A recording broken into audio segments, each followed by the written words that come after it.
Car cette invitée, c'est Laura Kunchinabe. Bonjour Laura. Bonjour. Bienvenue sur le plateau de la matinale. Vous êtes chargée de mission et de communication, ça tombe bien, au pôle ESS Vendée, économie sociale et solidaire.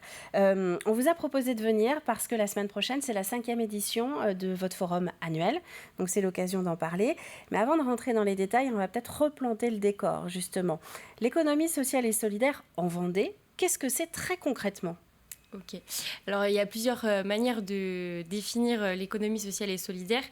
Mais concrètement, c'est un mode d'entreprendre autrement. C'est généralement donc, des structures ou des projets qui répondent à des enjeux sociaux et environnementaux, c'est-à-dire qu'ils vont mettre au cœur de leur activité l'humain et le respect également de l'environnement parce que c'est un peu dans la même mouvance. Et c'est souvent donc, des projets qui sont basés sur le collectif puisque il est important de prendre en compte toutes les personnes qui sont impliquées dans les projets, à savoir les bénéficiaires, les partenaires, les salariés, etc. Et ce qu'il est peut-être important de souligner, c'est que vous mettez au même niveau solidarité et performance économique et que ce ne sont pas forcément deux mots qu'on est habitué à voir côte à côte. Tout à fait, oui. C'est vrai qu'on est plutôt habitué à voir les entreprises d'un côté et par exemple le secteur du social de l'autre côté. Mais finalement, voilà, l'économie sociale et solidaire, c'est une économie qui est rentable, qui crée des emplois, qui crée des richesses puisqu'elle représente 10% du produit intérieur brut. Voilà, donc c'est ce qu'on essaie de revendiquer aussi, que c'est vraiment une économie qui crée des richesses sur le territoire et qui plus est des emplois qui ne sont pas délocalisables. Et elles sont dans quel type de secteur justement ? On peut en avoir quelques exemples de ces entreprises ? Alors finalement, en fait, l'ESS est vraiment présente dans beaucoup de secteurs, dans les activités notamment financières et d'assurance, puisque les banques, pas mal des banques que l'on connaît sont coopératives. Il y a aussi le secteur donc forcément du social, où il y a beaucoup d'associations qui sont dans le médico-social, dans le social, qui peuvent accompagner des personnes en situation de handicap, des personnes éloignées de l'emploi. Il y a évidemment le sport et le loisir, puisque toutes les associations sportives sont des clubs et sont des associations. Il y a aussi l'art et les spectacles, avec les associations culturelles. C'est très vaste comme secteur, très très vaste. Et donc, c'est un sujet où tous les ans, vous décidez de vous réunir pour tout mettre un petit peu sur la table. Cette année, c'est la 5e année que vous organisez ce forum. C'est un moment attendu, c'est un moment où vous êtes nombreux à vous réunir ?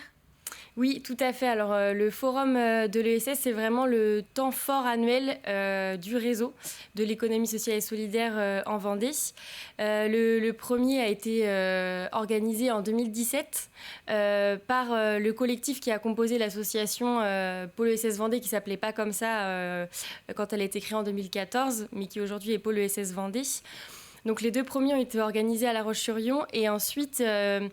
les membres ont trouvé ça important de se délocaliser pour aller au plus près des acteurs. Et donc, c'est pour ça que chaque année, on organise le forum sur des territoires différents, toujours en Vendée, évidemment. Et que cette année, vous vous retrouvez à Fontenay-le-Comte. Par conséquent, c'est jeudi prochain. On va essayer d'explorer un petit peu justement le programme. Le matin, c'est une plénière où là, vous allez mettre en avant ce côté donnant un petit peu de positivité au territoire, c'est ça, montrons ce qu'on peut mettre faire avancer l'économie, mais de manière positive à la vendéenne. Tout à fait. Alors, c'était vraiment une volonté des adhérents qui composent le groupe de travail du forum, parce qu'on co-construit vraiment avec les adhérents de ce territoire. Le forum, donc sans eux, on n'aurait pas pu organiser le forum que l'on verra la semaine prochaine. Et donc, on l'organise autour donc, de l'économie circulaire, puisque l'objectif, c'est vraiment de mettre en avant que l'ESS est force de proposition et d'initiative face à des enjeux, par exemple, climatiques, sociaux, dans, par exemple, la rareté des ressources, etc. Donc, le matin, on va aborder l'économie circulaire autour d'une table ronde avec l'intervention d'une enseignante-chercheuse et des acteurs du territoire tels que Atoulinge, Révalor, Sicodem et la Chambre régionale de l'économie sociale et solidaire de Pays de la Loire. Et avant ça, il y aura un petit panorama de l'ESS pour faire aussi un focus sur l'ESS en Sud-Vendée, avec un petit quiz un peu participatif pour bien... Voilà, il faut réviser alors. Non, il n'y a jamais de mauvaise réponse. Ça nous permet de voir aussi finalement quelle est la connaissance de l'économie sociale et solidaire sur le territoire et quel travail il nous reste à faire aussi dans la promotion et la sensibilisation de cette économie. Mais justement, dans la salle, ce seront des gens qui sont déjà bien sensibilisés ou si moi, je suis intéressée mais pas acteur encore de l'ESS, je peux venir aussi me renseigner?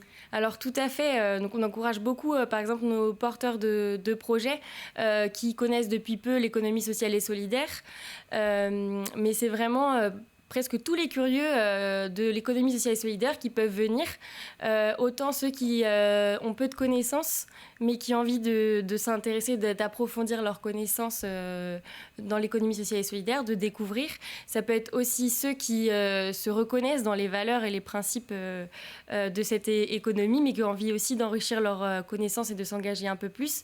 Et c'est aussi évidemment toutes les personnes qui s'investissent au quotidien dans l'économie sociale et solidaire, autant en tant que professionnels, mais aussi bénévoles, puisque les bénévoles sont très importants dans les structures de l'économie sociale et solidaire. Et donc, c'est aussi l'occasion pour eux de pouvoir promouvoir leurs activités. Donc tout ça, c'est le jeudi 24 novembre. Je vais passer sur la caméra serrée. Si vous voyez cette affiche quand vous vous promenez en Vendée, c'est justement l'affiche de l'événement. C'est la semaine prochaine. Ça se passe salle des OPS à Fontenay-le-Comte, ce forum annuel de l'économie sociale et solidaire. Une dernière question avec le recul. C'est la 5e édition. Ça change? Vous sentez que les mentalités changent justement à ce sujet?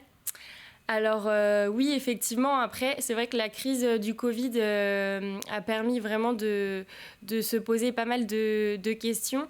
Et en fait, on voit par exemple beaucoup de personnes qui quittent leur travail pour se lancer dans un projet au départ personnel et qui peut être ensuite collectif. Mais en tout cas, des personnes qui se rendent compte qu'il y a des besoins